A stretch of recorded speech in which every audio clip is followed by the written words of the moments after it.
Hello, everyone. For those of you who are active listeners to us here, you're probably wondering, wait a minute, that's not normal. It started with an airplane engine and not a lead up. Yes, that is where we are in this episode. I have actually been very sick over the last couple of weeks.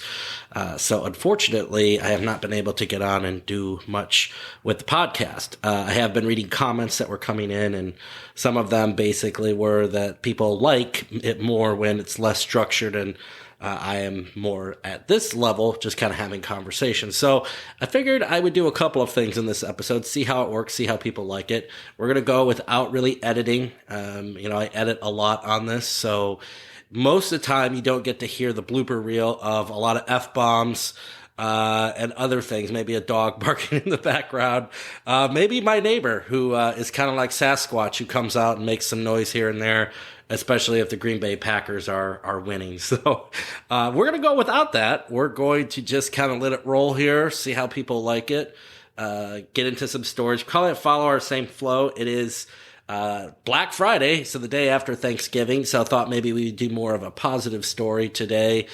Feels kind of like positive spirit, right? Friendship, spirit of Thanksgiving. So we are going to talk a little bit about that later on in the episode, but a little bit up front, talk about some news happening, and then kind of see where this episode leads. So thank you along for the ride. Hopefully this is some of the critiques that we got from our listeners, or I should say critiques. Maybe I'll just say suggestions, which, like I have said before, always open to them. dapodcast85@gmail.com. Drop me a line. A big shout out to one of our listeners, Sam. She was recently out in the Phoenix area. She had some of our stickers, and we're handing them out to people. She is a supporter of the show, one of our best and most favorite listeners. So thank you for doing that. I know that she's super busy with her own stuff. She's very active and engaged with actually helping people, where Jeff just kind of rambles on about all things aviation. So I really appreciate you taking some time to spread the good word about our podcast. So thank you so much there, and I hope you had a great Thanksgiving. As a matter of fact, I feel like I know you did. All right. But so let's get a little bit into some of the stories that are happening. So to our friends out in Hawaii, or this time of year, I just watched Christmas Vacation. Kalakilikimaka is not the way to say Happy Thanksgiving, but it's in my head. So probably saw the military had an excursion there. They ran off the runway and into the ocean. It sounded like it was raining. I don't know. In those circumstances, it's always hard to say. Maybe high rate of speed. Maybe they had some flap issues, or maybe they just had a tailwind and a wet surface and ended up in the ocean. 9 people on board. Everybody was fine. It's the military's version of the 737, which would be the P-8 Poseidon. It's used for military surveillance and intelligence gatherings. For those of us who don't know, manufactured by Boeing. Obviously, like we said, same parts and components as our 737 friends. So Southwest Airlines is where that comes to mind, right? They use a full exclusive 737 fleet. That was a Herb Keller special. They have all the same parts for all the same airplanes. Don't have to train the crews as much. It was funny because some friends actually had sent me this article when it first came over, and one of them wrote in there about Poseidon and water issues, and I immediately thought, I was like, oh, wow. So, like, they're talking about the boat. Remember the movie Poseidon? And that was a stupid moment on my part. But yes, the Poseidon P-8, the aircraft was part of the Skinny Dragons and Patrol Squadron stationed at Whidbey Island in Washington State. They do rotate for training in and out of Hawaii, which was part of this mission, coming back to the island and just getting, I guess, geared up for another training session on rotation. So glad everybody's safe. They have some of those booms out for environmental controls. The aircraft obviously looks destroyed. Unfortunate always to see an aircraft end up in that light, but glad everyone is okay. So this was a kind of a crazy story from our friends up in Canada. We do have some listeners up there, like I've said before. I believe the Saskatchewan region and maybe some other points So they found this aircraft sitting in the woods. I guess rescuers did. And so they started a whole investigation. The police did, thought that there was a crash. It hit the mountainside. People were hurt. They probably assumed they wandered off and passed away somewhere. And then, lo and behold, I think it was about a year later, they come back and say, no, you know what? Actually, that aircraft we placed out there. So I'll read through this story here real quick. When a hunter in British Columbia stumbled upon crumbled remains of an airplane fuselage on November 3rd, he reported the grim findings to the Royal Canadian Mounted Police.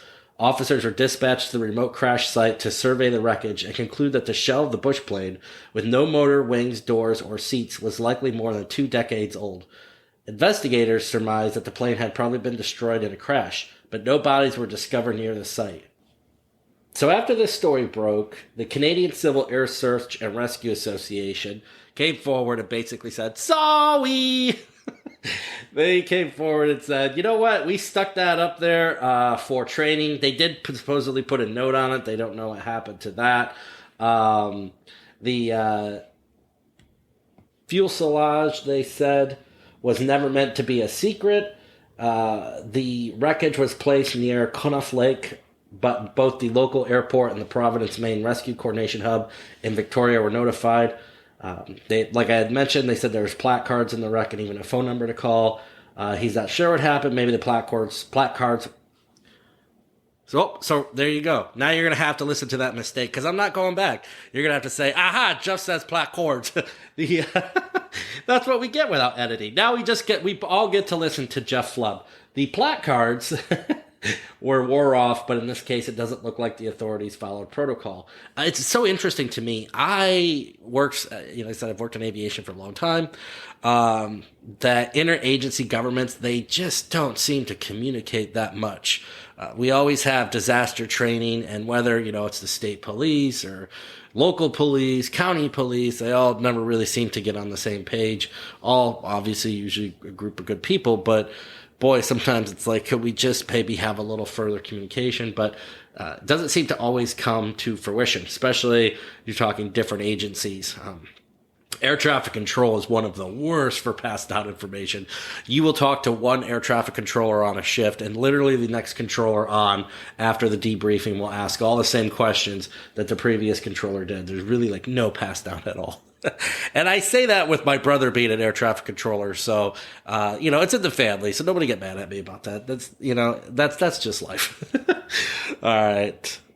So we had over 3 million people screened for the Thanksgiving holiday season. Sounds like everything went pretty well, pretty smooth. I know there's some storms potentially that could wreak havoc towards the end here on people traveling back.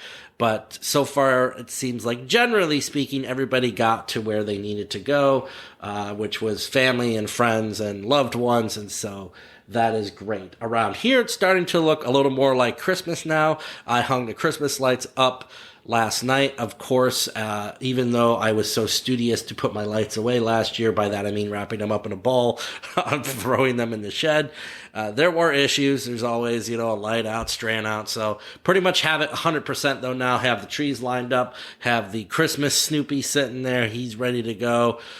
So we're geared up for the next holiday. If you're still traveling out there, I hope everybody makes it home safe and sound. It's actually been pretty nice and sunny here in the state of Illinois, so can't complain too much for this holiday season. But what I really wanted to talk about today was going back to Canada. So we had the news story on Canada. I have heard of this story. I know of this story. I actually have a part of this aircraft that I bought. And I think it's a good story. It's a positive story. It's one that's not heard as much since the Sully Sullenberger miracle on the Hudson, but it was kind of that version for Canada. So let's talk a little bit here about the Gimli Glider, which was an Air Canada aircraft, Flight 143. We've all heard of gliding aircraft. I actually used to work with someone who would say to me or anybody, you're not a true pilot unless you're a glider pilot, because it really teaches you the mechanics of flying without having the dependency of a motor.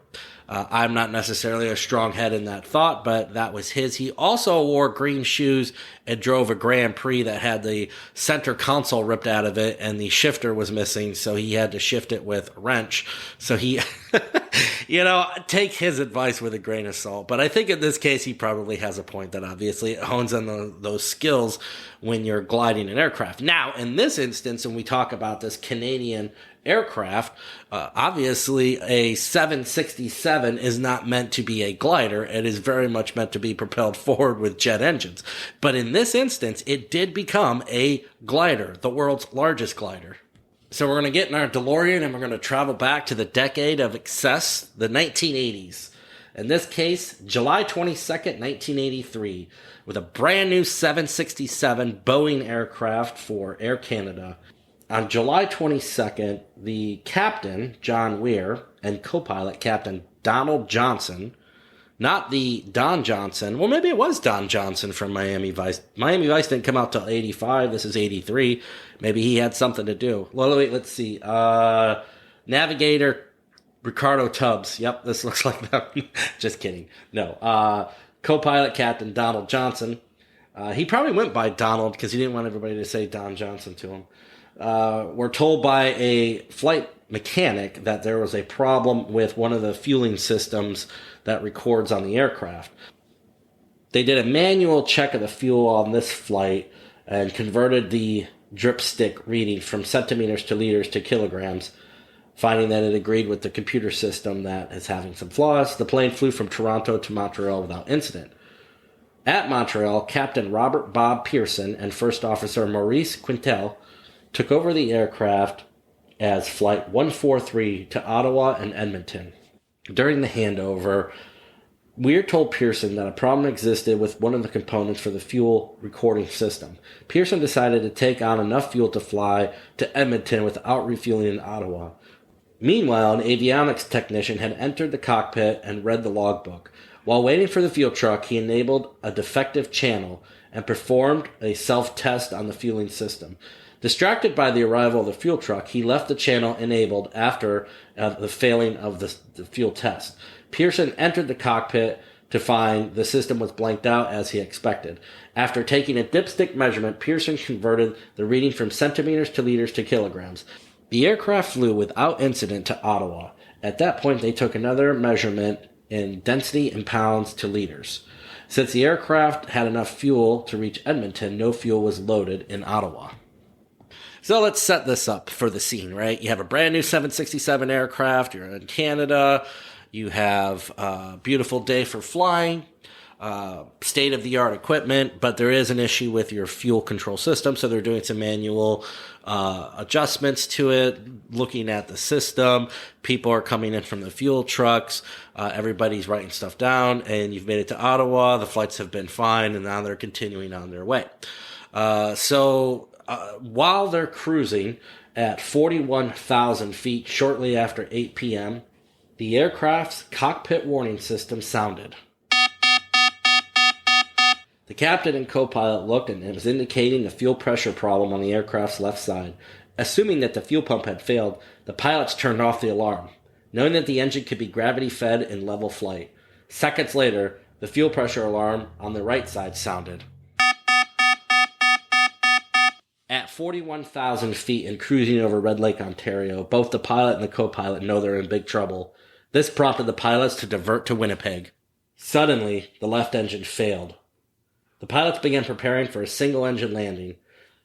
As they communicated their intentions to controllers in Winnipeg, they tried to restart the left engine. The cockpit warning system sounded again, with all engines out sound. A sharp bong that no one in the cockpit could recall having heard before. The right side engine stopped seconds later, and the 767 lost all power. Flying this aircraft with all of its engines out was never expected to occur. It had never been covered in trading. Adding to both the crew's and the controller's problem, the plane's transponder failed. stopping the altitude reporting function and forcing controllers to revert to primary radar to track the plane. The aircraft turbine engine hum that we've all come to love and enjoy when we're flying, we take it for granted. It's just there as a comforting feeling. But all of a sudden now you're in a state-of-the-art aircraft. There's no noise. It's completely quiet. Now all the passengers know something's going on. It's an eerie experience. The only sound is the sound of the wind blowing past the aircraft. The 767 was one of the first airliners to include an electronic flight instrument system, which operated on the electricity generated by the aircraft's jet engines. With both engines stopped, the system went dead, and most screens went blank, leaving only a few basic battery-powered emergency flight instruments. While these provided sufficient information to land the aircraft, the backup instruments did not include a vertical speed indicator that could be used to determine how far the aircraft could glide. On the Boeing 767, the control surfaces are so large that the pilots cannot move them with muscle power alone. Instead, hydraulic systems are used to multiply the forces applied by the pilots. Since the engines supply power to the hydraulic system, in the case of complete power outage, the aircraft was designed with a ram air turbine that swings out from a compartment located beneath the bottom of the 767 and drives the hydraulic pump and supply power to hydraulic systems. So it looks like a little fan that pops out of the bottom of the aircraft automatically in this failure of both engines. Kind of reminds me of our story of Flight 427 into Pittsburgh. We talked a little bit about the control surfaces there and how the rudder actually created that accident, the hydraulic system, that the pin had failed, but it froze. Kind of a similar, at least in the sense that they lost all their hydraulics, and now the pilots, they don't have the force to actually move things like the rudder on the aircraft. So I spoke about having a part of this aircraft, and I have a skin tag for it. You've probably seen it. Yes, I am one of those people that buy a skin tag. I actually use it. I put it on the keys of the aircraft when I'm flying. I feel like it's probably a good luck charm. I'm not a superstitious person, but it is nice to know. Like I said, this is a happy story, and we'll get to the happy ending on this. But this is the Gimli Flyer, and we're going to talk about now why it is called the Gimli Flyer. So in line with their planned diversion to Winnipeg, the pilots had been descending through 35,000 feet when the second engine shut down.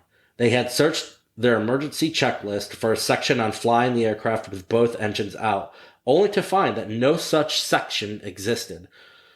Captain Pearson was an experienced glider pilot, so he was familiar with flying techniques rarely used by the commercial flight. Pearson needed to fly the 767 at an optimal glide speed to have the maximum range and therefore the largest choice of a possible landing site. Making his best guess to the speed of the 767, he flew the aircraft at 220 knots. First Officer Quintel began to calculate whether they would reach Winnipeg. Quintel used the altitude from one of the mechanical backup instruments, while the distance traveled was supplied by air traffic controllers in Winnipeg, measured by the aircraft's radar echo observed in Winnipeg. In just 10 nautical miles, the aircraft lost 5,000 feet, giving a glide ratio of 12 to 1.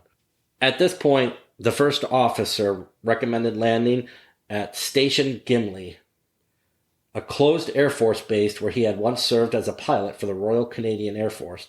Unbeknownst to the first officer and or the air traffic controller, a part of the facility had been converted to a racetrack complex, now known as Gimli Motorsports Park. This new racetrack motorsport place included a road racecourse, a go-kart track, and a drag strip. At the time of this incident, there was an event actually going on where part of the runway was being used to stage a race. Now, it's interesting to me because I remember, I don't know if everybody remembers the movie Tommy Boy, when Tommy Boy flew into Sandusky, Ohio, and he was in, it was a prop aircraft. I can't remember now. It was over the wing, but much larger than Sandusky ever had. I don't even know if Sandusky ever had commercial service, but there was an airport there forever. Cedar Point bought it. They converted it into sports events. Like the whole airport was gone. But on my sectional for it was like years after that, it still existed. I even remember writing to the FAA to say like, hey, this airport's not there anymore. So it's amazing to me. I mean, they mentioned here that the air traffic controller or the first officer that nobody knew. Now, I can understand maybe the first officer not knowing, but the air traffic controller not knowing that part of this airport is gone is just flabbergasting. But once again, we're in our time machine and we're in the 1980s. So we're wearing our members only jacket. And we're geared in, we're flying across Canada, and I'm sure nowadays everything is probably squared away much better because we have things like ForeFlight. So without main power, the pilots used a gravity drop to lower the landing gear and lock it into place. The main gear locked into position, but the nose wheel did not. At this moment, obviously this appeared to be a big problem for the pilots, but after landing would prove to be advantageous to the situation. We talked about the ram turbine that was creating the systems to still work for the hydraulics, but as they continued to slow down for approach, it became harder and harder for them to control the aircraft as that turbine was getting less and less air into it. As the plane approached the runway, the pilots realized it was coming in too high and too fast, increasing the likelihood that the 767 would run off the runway. The lack of hydraulic pressure prevented a flap slat extension that would have, under normal conditions, reduced the aircraft's stall speed and increased the lift coefficient of the wings to slow the airliner for a safe landing. The pilots briefly considered a 360-degree turn to reduce speed and altitude, but they decided they did not have enough altitude for that maneuver. Pearson decided to execute a forward slip to increase drag and reduce altitude. This maneuver performed by crossing the controls, applying the rudder in one direction and the ailerons in another direction. It's commonly used as gliders and light aircraft to descend more quickly without increasing forward speed. It is rarely used on large jet airliners outside of rare circumstances like those in flight. The forward slip disrupted airflow past the ram air turbine, which decreased the hydraulic power available. The pilots were surprised to find that the aircraft did slow and respond when straightening after the forward slip. So we use this all the time. Not to say all the time, but I just used it the other night. I was coming into a little airport called Lake in the Hills. I didn't know I was actually going to stop there, but it was a great night. We were close by, but I had a ton of altitude, so I had opposite rudder and opposite aileron to lower the aircraft quicker and get down onto the runway. So it is a tool within the toolkit as they're using in this incident here. Obviously, as we talked about, with both engines dead, the plane made any noise during its approach. This gave people on the ground no warning of the impromptu landing and little time to flee. As the gliding plane closed onto the decommissioned runway, the pilots noticed two boys were riding bicycles within a feet of the projected impact point. Captain Pearson later said the boys were so close that he could see the sheer terror in their faces as they realized this large aircraft was bearing down on them. Can you imagine you're on your bicycle? I ride a bicycle around and you turn around and see a 767 right on your tail.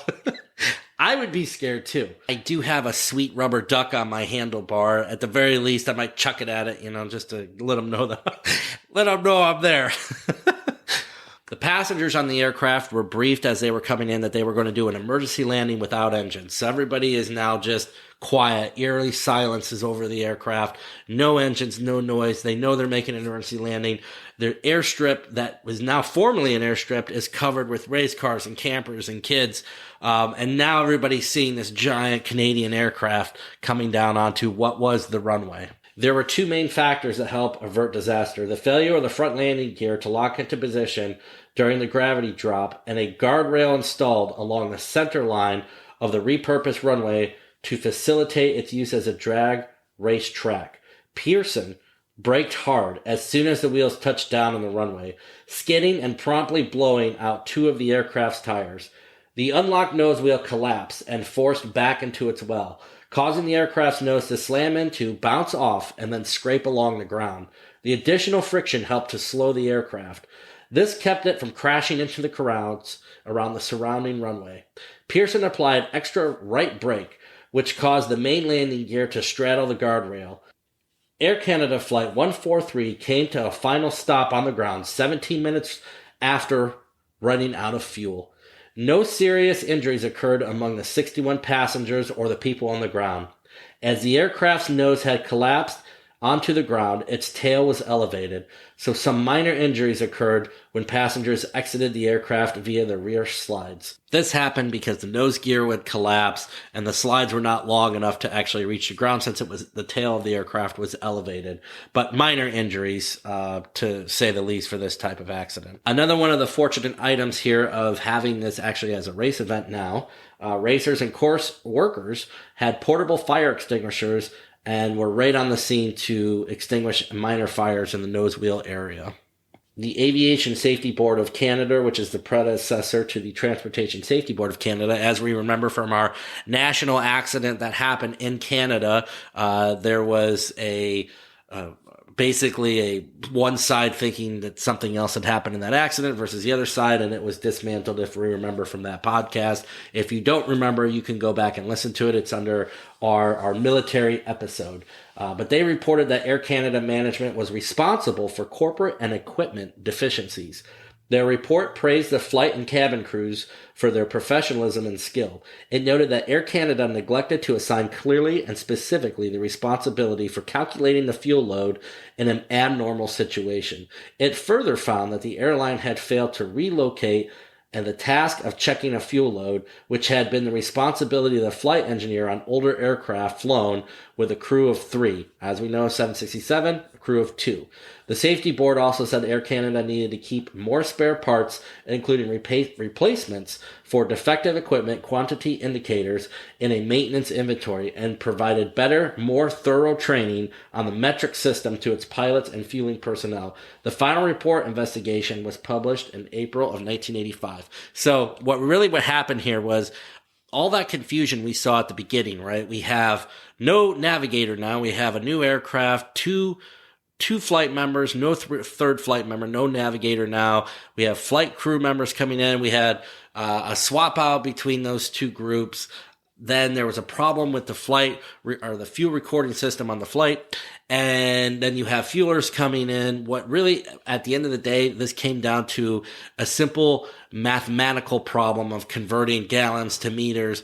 We talked all about that. So when they should have taken on fuel, what they thought they had in place, and because the fuel system was inadequate and they were doing manual fuel calculations, they messed up what the actual amount of fuel was in the aircraft. So the reason why both engines on this brand new 767 stopped is because they did not know that they didn't have any fuel on the plane. It's incredible to think about now. This is obviously where we learn from accidents. We have redundant systems, etc. But in this case, metric to the U.S. system, everything just kind of led up, unfortunately, to where they ran this aircraft out of fuel. So, following Air Canada's internal investigation, Captain Pearson was demoted for 6 months, and First Officer Quintel was suspended for 2 weeks for allowing this incident to happen. 3 maintenance workers were also suspended. In 1985, Pearson and Quintel were awarded the first ever, oh boy, I said no editing here, so I'm going to try to pronounce this. The first ever Federation Aeronautique International Diploma for Outstanding Airmanship. There were several attempts made by crew members in simulators near Vancouver to try to recreate what happened here, and they all resulted in a crash. The first officer was promoted to captain in 1989. Pearson remained with Air Canada for 10 years and then moved to flying with Asiana Airlines. He retired in 1995. The first officer died at the age of 68 in September of 2015.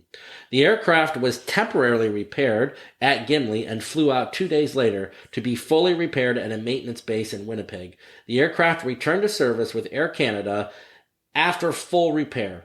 Following the successful appeal against their suspensions, Pearson and Quintel were assigned as crew members aboard another Air Canada flight. So they ultimately ended up working together again, which is really nice. I mean, I know that they made a mistake with the calculations, but, they were against some odds on this. And obviously, if you see any of the documentaries or stuff on this, they wasn't intentional or anything, of course, of that nature. So they did an amazing job getting the aircraft down. And it's also amazing that they got it down with such little accident damage that they were able to continue to operate this aircraft. After almost 25 years in service, this 767 flew its last revenue flight on January 1st of 2008. The Gimli Glider then began its final voyage on January 24th, 2008 to Montreal, Trudeau, and then ultimately down to Tucson International Airport. As part of this last flight to Tucson, both Captain Peterson and First Officer Quintel were also on board, as were 3 of the 6 flight attendants from Flight 143. In the summer of 2008, the 25th anniversary of the incident, pilots Pearson and Quintel were celebrated in a parade in Gimli, and a mural was dedicated to commemorate the landing. In April of 2013, the 767, the Gimli Glider, was offered for sale by auction by a company called Collectible Cars. The estimated price tag was $2.75 to $3 million. The bidding only reached $425,000 and it was unsold. According to a website dedicated to saving the aircraft, the Gimli Glider was scrapped in early 2014. Parts of the metal fuselage skin were made into 10,000 sequentially numbered luggage tags, and in 2015 were offered for sale by the California company Motor Art under the product name Plane Tags. In June 2017, a permanent museum exhibit of the event opened in Gimli. The exhibit includes a cockpit mock-up flight simulator, and as of July 2017, sold event memorabilia. And yours truly bought one of those skin tags. Like I said, it feels to me like a good omen when you're flying, right? Because this is a good, happy story. And, I haven't done one of those yet, and it's great to see everybody come out alive on this, because there are many of those stories out there. So this will probably be first of many where we focus on that side of it as well. But it's kind of a happy Thanksgiving treat to all of us, right? Where normally it's doom and gloom and everybody's gone. So this is a really cool story, I think, to hear, and really just kind of showcases the resiliency of some of these pilots that are pushed to the limit on testing their abilities. Well, my friends, I think the sun is going down. I hope you like this format. Maybe you don't. Maybe you want me to change again. Maybe you want to see something different. Please let me know. I'm always open to listening to your suggestions. Please make sure you try to subscribe to the channel. I really do appreciate when we get subscribers in. It helps me build the channel out. If you want to drop me a line at dapodcast85@gmail.com, please feel free to do that. Stickers are available on the website for $5 if you would like to purchase one of those. I also would like to mention, I worked with a friend in San Jose, California. Her name is Emily Zimmerman.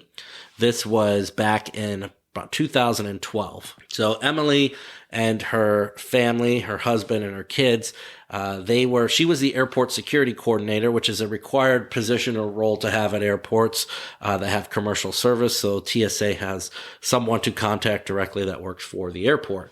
In her case, her and her husband had the opportunity to retire early. They kind of had that fairy tale story ending. This was over a decade ago. They moved to the Virgin Islands, set up a shop down there with their kids. And anyways, fast forward, they, a couple of weeks ago, were cleaning out their propane oven in the Virgin Islands, and it exploded. And they both received severe burns and had to be medevaced to Miami hospitals. So they're both in induced comas. They've gone through multiple surgeries. I've helped out. If you find yourself in the giving spirit, I will drop in their GoFundMe in the notes of this episode. It's just a tragic event. We in aviation always look out for our own. So if you feel like you should go and donate anything, please do, or at least keep them in your thoughts. So, I hope for a speedy recovery to Emily and her husband. And thank you everyone for taking some time to listen to me today. I really appreciate each and every one of you. Thank you so much for spreading the word on the podcast. And until next time, my friends, I will see you down the runway. Oh, well, I think that went well, everybody. I hope. This is our first episode where I didn't have to drop too many F-bombs and have them removed.